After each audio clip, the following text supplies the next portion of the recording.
আমাদের আজকে কর্মসূচি হচ্ছে বেঙ্গল মাদ্রাসা টিচার্স ফোরামের পক্ষ থেকে আমরা আজকে জেলার আগামী দিনের কর্মসূচি বাস্তবায়িত করার জন্য আলোচনায় বসেছি বা আজকে আমরা সম্মেলন করছি। আমাদের আনএডেড মাদ্রাসার একাধিক সমস্যা থাকায় এবং মাদ্রাসা শিক্ষা প্রতি সরকারের দ্বিমুখ নীতি বা বঞ্চনার প্রতিবাদে আমরা আগামী দিনে যাতে বৃহত্তর আন্দোলনে নামতে পারি সেই উদ্দেশ্যে আজকে আমরা জমায়েত হয়েছি। কি কি সমস্যা আপনাদের দেখা দিচ্ছে? আমাদের সমস্যা হচ্ছে 2011 সালে এই পালা বদলের পর বর্তমান রাজ্য সরকার মাননীয়া শ্রী মমতা ব্যানার্জি মহাশয়া 10,000 মাদ্রাসা দেবে বলে উনি যে ঘোষণা করেছিলেন, আমরা মাদ্রাসা নিচ্ছিলাম না, যে আনএডেড মাদ্রাসা নিয়ে আমাদের কোনো লাভ হবে না।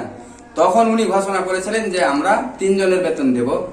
তখন আমরা আগ্রহী হই যে 3 জনের বেতন দিলে বাকিরাও পাবে, এই আশার ভরসা করে আমরা মাদ্রাসাগুলো নিয়েছি এবং সারা পশ্চিমবাংলার মধ্যে আপনার 2013 সালে 235 খানা মাদ্রাসা অনুমোদন পেয়েছে। তার সঙ্গে সঙ্গে মালদায় আমরা পেয়েছি ভাগে 10 খানা।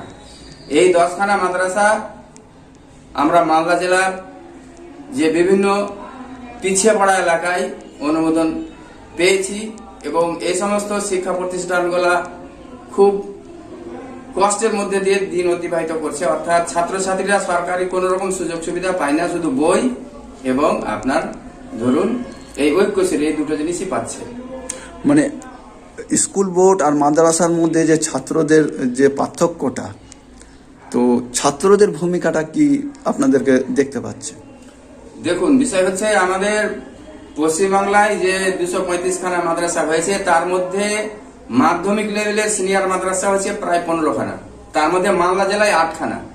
সবচেয়ে বেশি ক্ষতিগ্রস্ত আমরাই, যারা যে মাদ্রাসা থেকে মাধ্যমিক দেওয়া হয় সেই সমস্ত মাদ্রাসাতে কোনো রকম অর্থনৈতিক সাহায্য সরকার করছে না। এবং গত বিধানসভার নির্বাচনে আমাদের মাননীয় মমতা ব্যানার্জি মহাশয়া মুর্শিদাবাদের একটা সভায় উনি বলেছিলেন যে আমি 235 খানা মাদ্রাসা এডেড করে দিয়েছি বলার পরে দীর্ঘদিন অতিক্রম করলো, আমরা যৎসামান্য অনারিয়াম পাই, কিন্তু আমাদের ছেলেমেয়েরা রাজ্যের যে সমস্ত প্রকল্প জুতো, ব্যাগ, আবার মিড ডে মিল বলুন, সবুজ সাথী বা সাইকেল, কন্যাশ্রী কোনো কিছুই পাই না। তাহলে সরকার কি, তাহলে আমাদের মনের মধ্যে একটা প্রশ্ন জাগছে যে সরকার কি এই মাদ্রাসাগুলো তুলে দেওয়ার জন্য একটা চক্রান্ত করছে? যদি না করে থাকে তাহলে অতি অনবিলম্বে, মানে দেরি না করে অতি শীঘ্রই সরকারকে কিন্তু একটা ব্যবস্থা করতে হবে, যাতে করে সংখ্যালঘু পিছিয়ে পড়া এলাকায় বিপিএল এর অধিকাংশ অসহায় যারা খারিজি মাদ্রাসায় পড়ে তারা আমাদের কাছে এসে ভর্তি হয়েছে, তারা এক টাইম আহার তাদেরকে আমরা দিতে পারি না, কোন রকম সুযোগ সুবিধা দিতে পারি না। আজকে দিনের পর দিন মাদ্রাসা শিক্ষা ব্যবস্থা ধ্বংসের পথে। তাই আমরা অনুরোধ করব সরকারকে, তারা যেন আমাদেরকে পথে নামতে বাধ্য না করায়। আমরা চাইছি সরকার মানবিকভাবে আমাদের সমস্যাগুলো দূর করুক। যদি দূর না করে তাহলে আমরা বাধ্য হব, সরকারের বিরোধী আমরা লোক নয়, তবু আমরা বাধ্য হব সরকারের পক্ষ হলো আমরা আমাদের ন্যায্য দাবি, সাংবিধানিক দাবি আদায় করে নেওয়ার জন্য পথে নামতে বাধ্য হব। এই নিয়ে আজকে আমরা চূড়ান্ত সিদ্ধান্ত নিলাম এবং আমি রাজ্যের উপদেষ্টা কমিটির সদস্য এবং মালদা জেলারও সভাপতি। সেই দিক দিয়ে আমরা প্রতিটা জেলা অ্যাক্টিভ করে ফেলেছি, খুব দ্রুতই আমরা রাজপথে নামার জন্য।